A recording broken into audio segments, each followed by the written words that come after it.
Everybody, my name is Neil Kumar, and I'm going to be giving you guys lesson 3 of the summer stock competition lesson, which is risk management.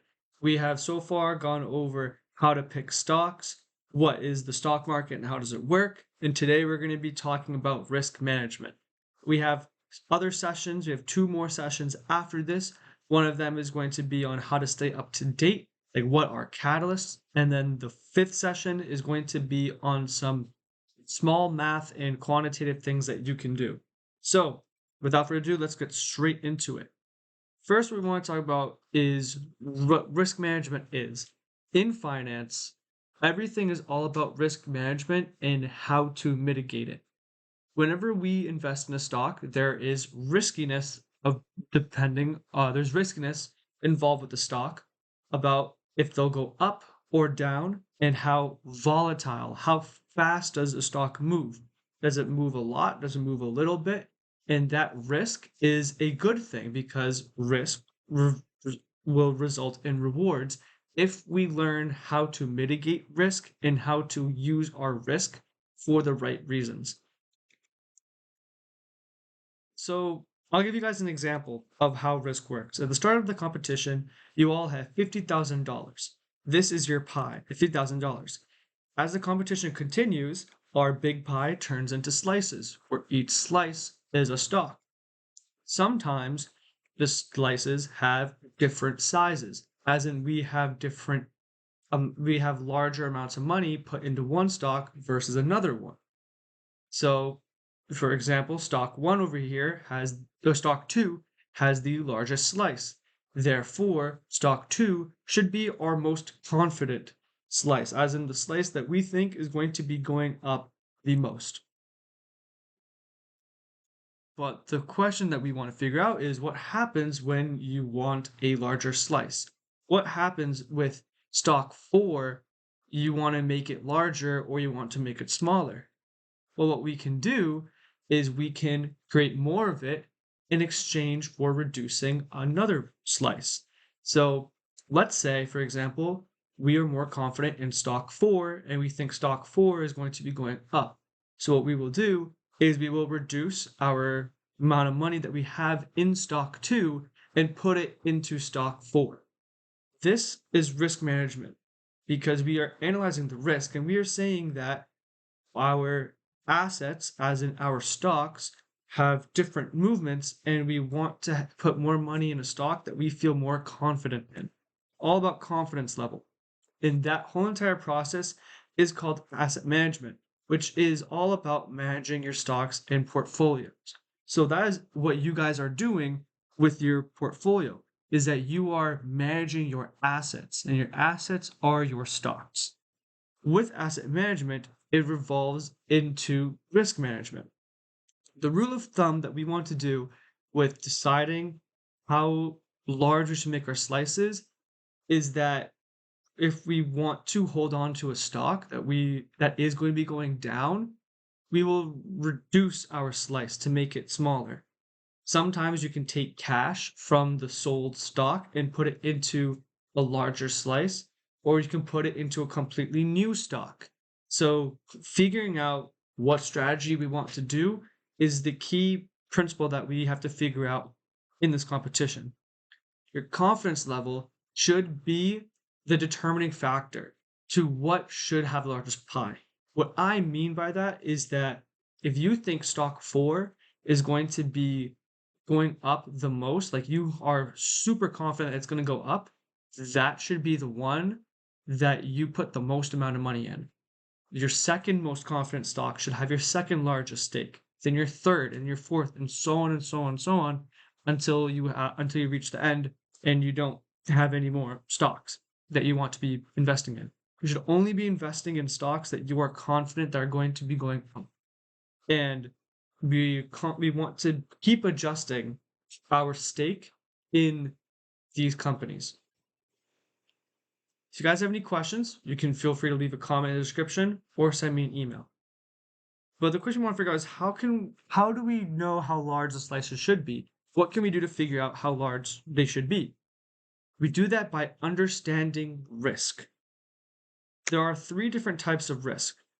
There's expected risk, systematic risk, and unsystematic risk. First, we're going to talk about expected risk. The expected risk is the risk that we expect by holding a stock for a period amount of time. So what is the risk of holding a stock for a week versus a month versus 3 months? Like based off of this in our head, in our current knowledge, what do we think is going to happen? Is the stock really volatile? Remember we were talking about market caps. Is the market cap really low? As in they'll have a lot of movement? Does the stock is the stock creating disrupting is this stock a disruptor of an industry, and if so will that lead in an upwards trend or a downwards trend, and what is the right time to buy it, is it a bad time to buy it, how is the company doing, how is the industry doing, how is the market doing? That is the expected risk. This is the risk that we expect when we are holding the stock. It's basically what can you expect the performance to be based off of what you already know right now. What we're going to look at is we're going to be doing an example of looking at Circle. This presentation was made right in the beginning of when Circle was released or was IPO'd.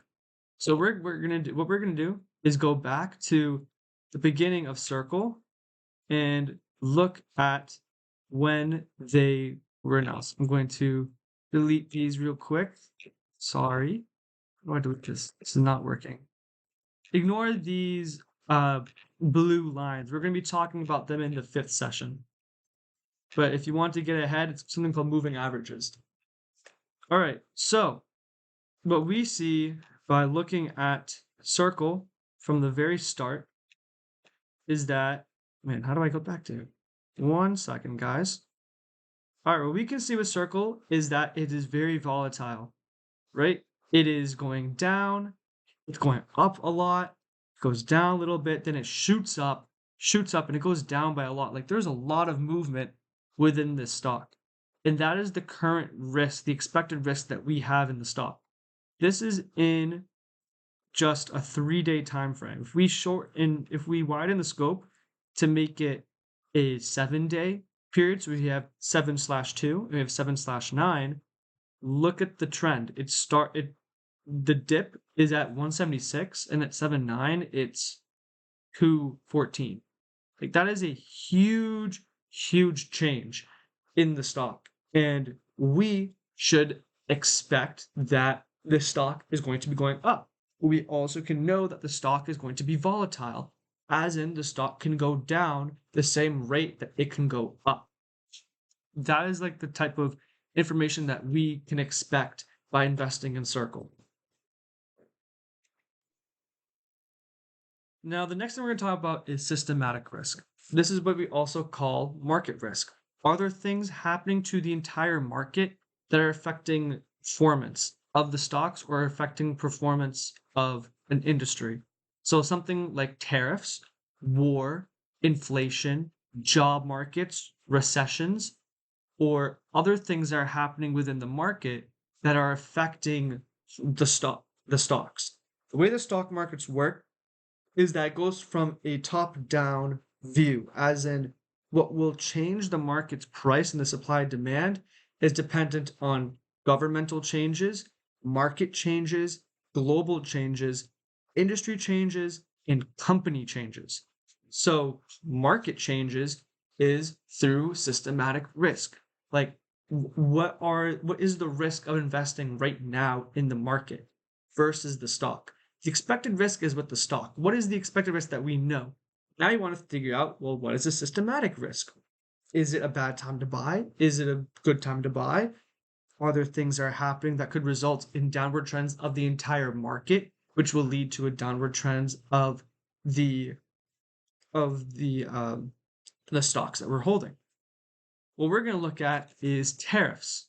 So earlier this year, President Trump announced that there were going to be tariffs. What we're going to look at is the S&P 500, which is the 500 top 500 companies by market cap.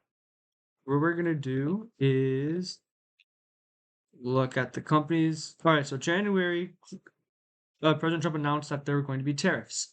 There was nothing that happened, but he said on April 2nd was going to be the day that tariffs were going to be executed.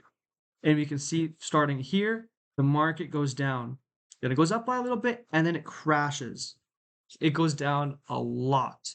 In this area that it goes down, it was because of tariffs. April 2nd, which was over here, you can see that it just dipped in one day by a lot of money.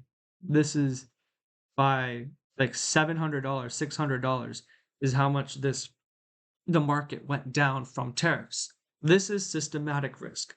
This is risk of the market, that if we were investing in any stock during this time frame, we would see that the stock goes down. If we go back to Circle, actually Circle is not a good example. Nvidia is a good example.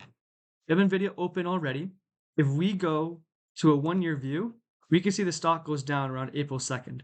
See, the entire market goes down because the stocks go down because the market went down.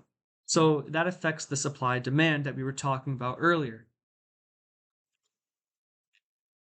Right. Now so that is systematic risk. The last part of risk we want to know about is something called unsystematic risk. Unsystematic risk is things that we don't really expect. Like, are there special events? Are there catalysts in the future that could change the way stocks perform? Catalysts are important things that are happening with the company. So, for example, is there a brand new competition in the market? Are there recalls? Are there legal issues? Are there mergers? Are there acquisitions? Earlier in a couple of months, I think last month, HIMS and Novo Nordisk had a partnership, and the partnership went away. And HIMS did not partner with Novo Nordisk anymore, and it resulted in a massive decrease. That is unsystematic risk. That's risk that we could not expect in the company. But we only can know about that by holding the company, by holding in the stock. So we see it was around here. This was the time. See, look, it went down by a lot. Almost 50%. So this is like a 30, 25% dip over here between $65 and $41 a share because of the partnership going away with Novo Nordisk. This is unsystematic risk. This is risk that we would not expect, but you only learn by holding the stock. So analyzing these 3 types of risks is important to know as investors. What we're also going to look at is DeepSeek, as an example. So Nvidia went down in January 27th. Yes, January 27th, because a Chinese company, DeepSeek, had released a product, and it was a lot cheaper than Nvidia's chips. And you can see that it went down right over here, 27th. Yep. Look at this. This was a massive, massive decrease from $148 a share to $118. A massive decrease from with the stock, and then also resulted in another decrease over here from the tariffs. So this is unsystematic risk that we would not expect by investing over here. Like, we would not have expected this to happen if we were over here. We would have expected this to happen when President Trump announced it in early January. So this was risk that we would have known. We would have not known it would have gone down this much. That is an example of unsystematic risk and systematic risk playing together. So if you guys have any questions, feel free to leave a comment down below, or you can send an email to me.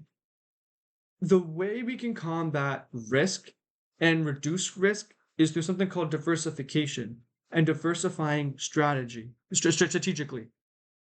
I will give you an example of diversification. Diversification is the process of investing in different types of stocks. You can invest in competitors of the stocks. Let's say there's a company and there's a risk of holding this company, but you want to reduce the risk. The way you reduce the risk is you can invest in their competitors. You can invest in consumer needs, as in things that consumers need, like we need food, We need shelter. Things that are need-based, that are always going to be needed. They're not going to go up or down by a whole lot, but they will stay relatively steady. You can invest in those types of companies. You can invest in more companies. You can reduce your pie, right? Things you can do to reduce your pie is essentially what diversification is. You can also do it by investing in safer companies.